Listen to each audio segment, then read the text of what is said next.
ಬೆಳಗ್ಗೆ 6ಕ್ಕೆ ಬಂದರೂ ಇಲ್ಲ, ರಾತ್ರಿ 10ಕ್ಕೆ ಬಂದರೂ ಇಲ್ಲ. ಏನ್ ತಲೆ ತಪ್ಪಿಸ್ಕೊಂಡು ಓಡಾಡ್ತಾ ಇದೀಯ ನೀನು? 3 ವಾರದಿಂದ ಸಿಗ್ತಾ ಇಲ್ಲ ಮನೆಯಲ್ಲಿ.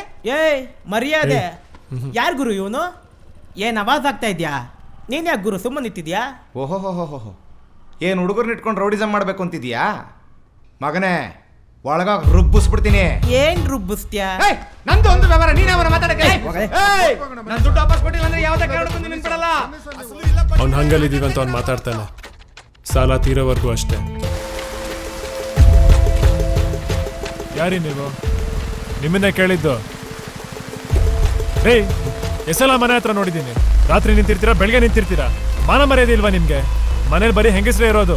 ಇನ್ನೊಂದ್ಸಲ ನಾನು ಮನೆ ಹತ್ರ ಬಂದ್ರೆ ಕಂಪ್ಲೇಂಟ್ ಕೊಡ್ಬೇಕಾಗತ್ತೆ. ಒಂದು ನಿಮಿಷ ನಿಂತ್ಕೊಳ್ಳಪ್ಪ. ನಾನು ನಿಮ್ಮ ಮನೆ ಹತ್ರ ಬರೋದು ಗಲಾಟೆ ಮಾಡೋದಕ್ಕಲ್ಲ. ನಾನು ನಿಮ್ಮ ತಂದೆ ವಾಕಿಂಗ್ ಫ್ರೆಂಡ್ಸು, ದಿನ ಸಿಗ್ತಿದ್ವಿ. ನನ್ನ ಮಗಳ ಎಜುಕೇಷನ್ಗೆ ಅಂತ ಒಂದಿಷ್ಟು ದುಡ್ಡು ಕೂಡಿಟ್ಟಿದ್ದೆ. ಎಮರ್ಜೆನ್ಸಿ ಅಂದರು, ಕೊಟ್ಟೆ. ಸಾಲ ವಸೂಲಿಗೆ ಅಂತ ಮನೆ ಹತ್ರ ತುಂಬ ಜನ ಬರ್ತಿರ್ತಾರೆ, ಜಗಳ ಆಡ್ತಿರ್ತಾರೆ, ಬೈತಿರ್ತಾರೆ. ಮಾನ ಮರ್ಯಾದೆಗೆ ಹೆದರಿ ನೀವು ದುಡ್ಡು ಬಂದರೆ ಅವರಿಗೆ ಮೊದಲು ಕೊಡಬೇಕು ಅಂತ ಯೋಚನೆ ಮಾಡ್ತಿರ್ತೀರ. ತಪ್ಪೇನಿಲ್ಲ, ಮರ್ಯಾದೆ ಮುಖ್ಯ.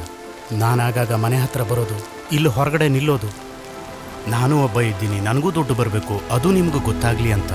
ಬೆಳಗ್ಗೆಯಿಂದ ಕಾಯ್ತಾ ಇದ್ದೆ, ನೀವು ಕಾಣಲೇ ಇಲ್ಲ. ಕೈಲಾದಷ್ಟು ಕೊಟ್ಕೊಂಡು ಹೋಗಿ, ನನ್ನನ್ನು ಮರಿಬೇಡಿ.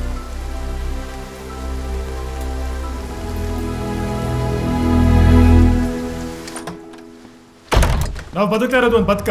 3 ಹೊತ್ತು ಬಾಗ್ಲಾಕೊಂಡಿರ್ಬೇಕು, ಬೆಳಕಿದ್ರು ಕತ್ಲಲ್ಲಿರ್ಬೇಕು.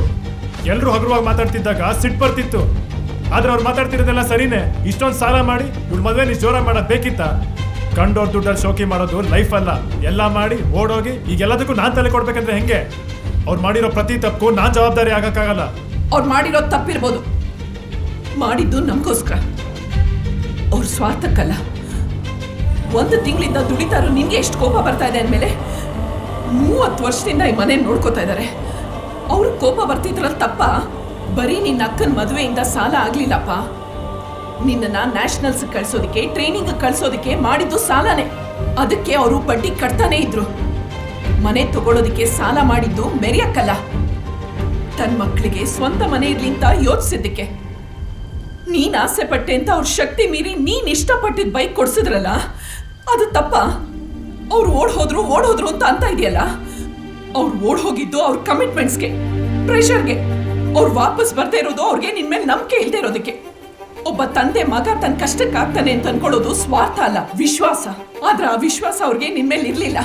ನೀನ್ ಇನ್ನೊಬ್ಬ ವ್ಯಕ್ತಿನ ತಂದೆ ಅಂತ ಪರಿಚಯ ಮಾಡಿರ್ಬೋದು, ಆದ್ರೆ ಅವ್ರು ಇವ್ರು ನನ್ ಮಗ ಅಂತ ಪರಿಚಯಿಸುವಂತ ಒಂದು ಕೆಲ್ಸನಾದ್ರೂ ನೀನ್ ಮಾಡಿದ್ಯಾ? ನಿನ್ ಮೈಯಲ್ಲಿ ಹರಿತಾ ಇರೋ ರಕ್ತ ಅವ್ರದೇ, ನೀನ್ ಹಾಕಿರೋ ಬಟ್ಟೆ ಅವ್ರದೇ, ನಿನ್ ಹೆಸರು ಜೊತೆ ಇರೋ ಹೆಸರು ಅವ್ರದೇ. ಅವ್ರು ನಿನ್ಗೇನ್ ಮಾಡಿದಾರೆ ಅನ್ನೋದಲ್ಲ, ನೀನ್ ಅವ್ರಿಗೇನ್ ಮಾಡಿದ್ಯಾ ಅಂತ ಯೋಚಿಸು.